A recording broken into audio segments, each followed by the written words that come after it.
चने की दाल का टुकड़ी वाला हलवा, जिसको कुछ लोग बनाने में सबसे बड़ी जो गलती करते हैं, सादा हलवे की तरह पकाकर फ्रिज में रखकर इसको सेट कर लेते हैं। लेकिन उस तरीके से ना तो आपको हलवे का वो प्रॉपर टेस्ट मिलता है और ना ही टुकड़ी के हलवे वाला वो मुनफरिद टेक्सचर।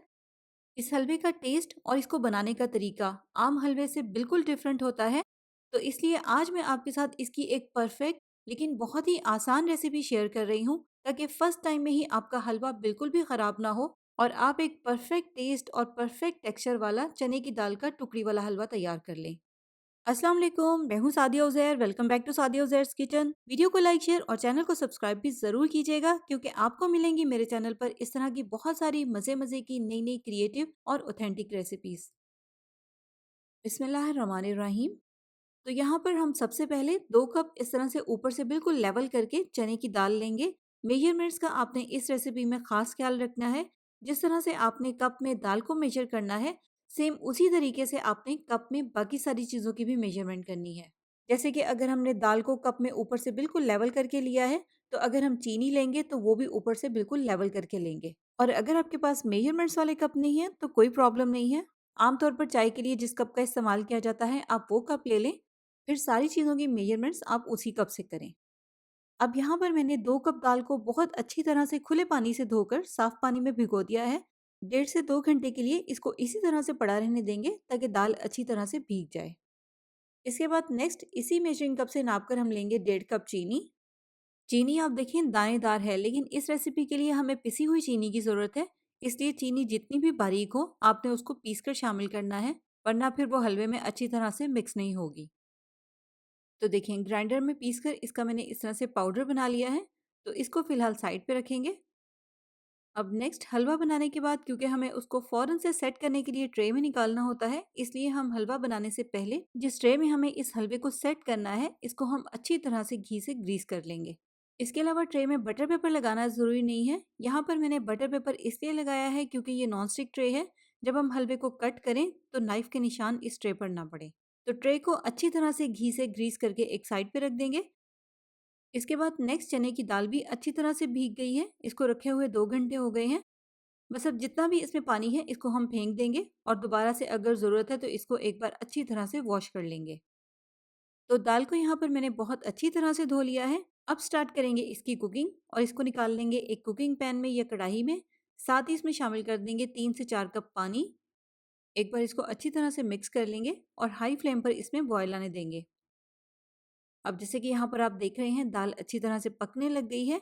बस अब इसके नीचे फ्लेम को हल्का कर देंगे और हल्की आंच पर कवर करके इसको हमें इतनी देर तक पकाना है जब तक कि दाल अच्छी तरह से पक जाए।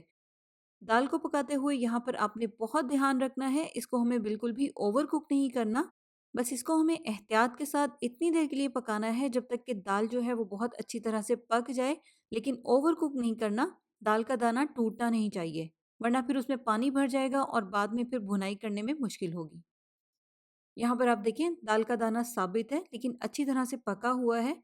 तो बस अब हमें दाल को मज़ीद नहीं पकाना। अगर इसमें एक्स्ट्रा पानी है तो या तो आप इसको हाई फ्लेम पर ड्राई कर लें या फिर इस पानी को फेंक दें और दाल को छान लें। अब यहाँ पर मैंने दाल को छान लिया है। इसमें बिल्कुल भी पानी नहीं होना चाहिए। अगर इसमें पानी होगा या दाल ज़्यादा सॉफ्ट होगी तो फिर इसकी भुनाई करने में मुश्किल होगी।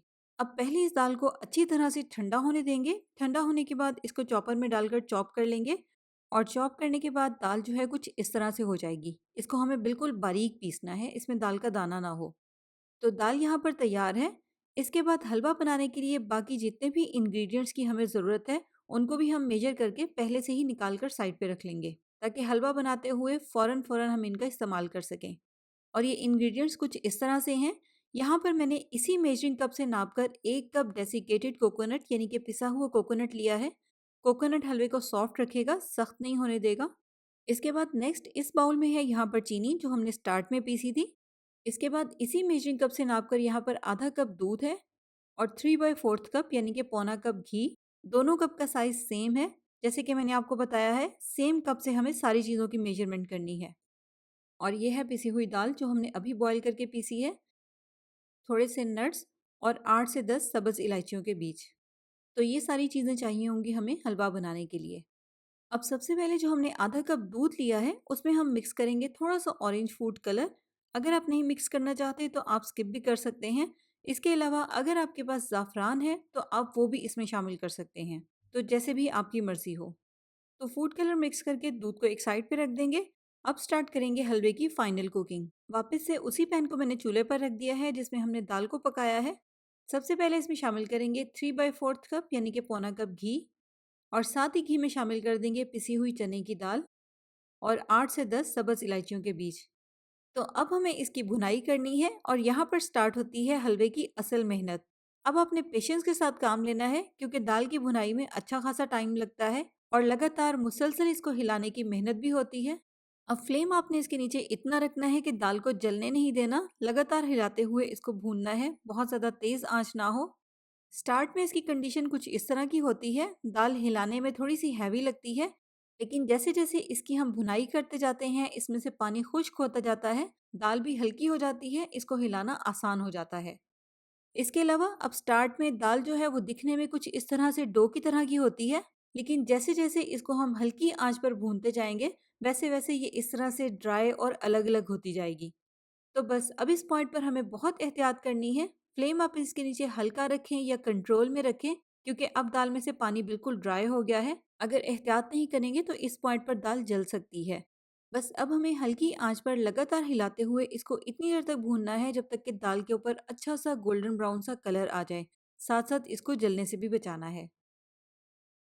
तो देखें दाल का कलर हमें इस तरह का चाहिए। यहाँ पर आप देखें दाल दोबारा से इकट्ठी होना शुरू हो गई है क्योंकि इसने घी छोड़ दिया है। बस अब आप इसके नीचे फ्लेम को बिल्कुल हल्का रखें जैसे कि दम वाली आंच होती है, और इस पॉइंट पर इसमें शामिल कर देंगे 1 कप पिसा हुआ कोकोनट और साथ ही नट्स। यहाँ पर मैंने इसमें बादाम शामिल किए हैं, आप अपनी मर्जी के कोई भी नट्स ऐड कर सकते हैं। अब हमने इसको बहुत जल्दी जल्दी फौरन फौरन मिक्स करना है ताकि दाल जले नहीं। जैसे ही कोकोनट इसमें मिक्स हो जाएगा साथ ही इसमें हम पिसी हुई चीनी शामिल कर देंगे और इसको भी बहुत जल्दी मिक्स करेंगे। ये काम आपने बहुत जल्दी करना है, दाल को जलने से बचाना है। तो चीनी देखें कितनी अच्छी तरह से मिक्स हो गई है। अब इसमें हम शामिल करेंगे आधा कप दूध जिसमें हमने फूड कलर मिक्स किया था। बस दूध शामिल करने के बाद इसको भी हमें बहुत क्विकली मिक्स करना है। अब हल्की आंच पर इसको हम 2-3 मिनट तक पकाएंगे। किस कंडीशन तक आपने इसको पकाना है वो मैं आपको आगे चल के दिखाती हूँ। जब आप इसमें दूध शामिल करेंगे तो स्टार्ट में इसकी कंडीशन कुछ इस तरह की होगी, लेकिन थोड़ी सी देर तक पकाने के बाद ही ये कुछ इस तरह का हो जाएगा। इसका टेक्सचर इस तरह से जालीदार और फटा-फटा सा हो जाएगा। बस यहाँ पर अब आप इसकी कंडीशन को नोट कर लें। जैसे ही इस तरह की हलवे की कंडीशन हो तो फ़ौरन से इसके नीचे फ्लेम को ऑफ करके इसको सेट करने के लिए ट्रे में निकाल लेंगे। इससे ज़्यादा हमने इसको बिल्कुल भी नहीं पकाना। अगर आप इसको इससे ज़्यादा पकाएंगे तो फिर हलवा बहुत ज़्यादा हार्ड हो जाएगा। इसके अलावा यहाँ पर आपने एक बात का और ध्यान रखना है, जैसे ही आपने हलवे को ट्रे में निकालना है तो फ़ौरन से इसको ऊपर से लेवल कर दें क्योंकि ये हलवा बहुत जल्दी जमने लगता है। हल्का सा भी अगर ये ठंडा हो जाएगा तो फिर इसको ऊपर से लेवल करना मुश्किल होगा। अब जब आप हलवे को ऊपर से थोड़ा-सा लेवल कर लेंगे, तो साथ ही गार्निशिंग के लिए इसके ऊपर थोड़े से नट्स भी डाल देंगे, ताकि हलवे को ऊपर से कंप्लीट लेवल करते-करते ये नट्स भी हलवे में बहुत अच्छे से फिक्स हो जाएँ। गरम-गरम हलवा है, लेवल होने के साथ-साथ ये नट्स भी इसमें अच्छी तरह से फिक्स हो जाएँगे। अगर हलवा ज़रा-सा भी ठंडा हो जाएगा, तो फिर ये नट्स भी इसके साथ स्टिक नहीं होंगे। तो हलवे को ऊपर से लेवल करने के बाद थोड़ी-सी देर के लिए इसी तरह से पड़ा रहने दें, ताकि हलवा थोड़ा-सा सेट हो जाए। और जैसे ही आपको लगे कि हलवा थोड़ा-सा ऊपर से सेट हो गया है, तो फ़ौरन से इसकी कटिंग कर लें। यहाँ पर मैंने इसकी सिर्फ़ 2 से 3 मिनट के बाद ही कटिंग कर ली है। इस पॉइंट पर इसको हमें मुकम्मल तौर पर सेट नहीं होने देना, वरना फिर इसकी कटिंग करना बहुत मुश्किल होगा।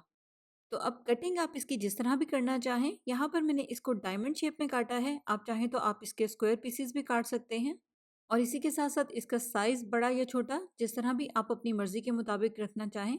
अगर आप इसको साइज़ में थोड़ा-सा छोटा रखेंगे तो फिर ये देखने में भी ज़्यादा अच्छा लगेगा। इसके अलावा हलवा भी ज़ाया नहीं होगा, जिसको जितनी ज़रूरत हो वो उतना ही लें। तो बस इस तरह से कटिंग करने के बाद अब इसको हम इसी तरह से रूम टेम्परेचर पर ही पड़ा रहने देंगे, जब तक कि ये अच्छी तरह से सेट हो जाए या जम जाए। असल रेसिपी में तो इस हलवे को शीरे के साथ भी तैयार किया जाता है, लेकिन अगर आप एक्सपर्ट नहीं हैं और शीरे की थिकनेस ज़रा सी भी ऊपर नीचे हो जाए, तो या तो हलवा बहुत ज़्यादा सख्त हो जाता है या फिर बहुत ज़्यादा नरम हो जाता है। इसलिए आज मैंने आपके साथ इसकी बगैर शीरे के एक बहुत ही आसान रेसिपी शेयर की है। इसके अलावा इसको सेट करने के लिए फ्रिज में रखने की बिल्कुल भी ज़रूरत नहीं है। सिर्फ 1 से 1.5 घंटे में ये फ्रिज के बाहर ही परफेक्ट टेक्सचर में सेट हो जाएगा। बहुत ही ज़बरदस्त, बहुत ही क्लास की रेसिपी है। और अगर हम इसको तोड़कर इसका टेक्सचर चेक करें, तो आप देखिए कितना परफेक्ट टेक्सचर है। ना ही बहुत ज़्यादा सख्त है और ना ही बिल्कुल सादा हलवे की तरह नरम।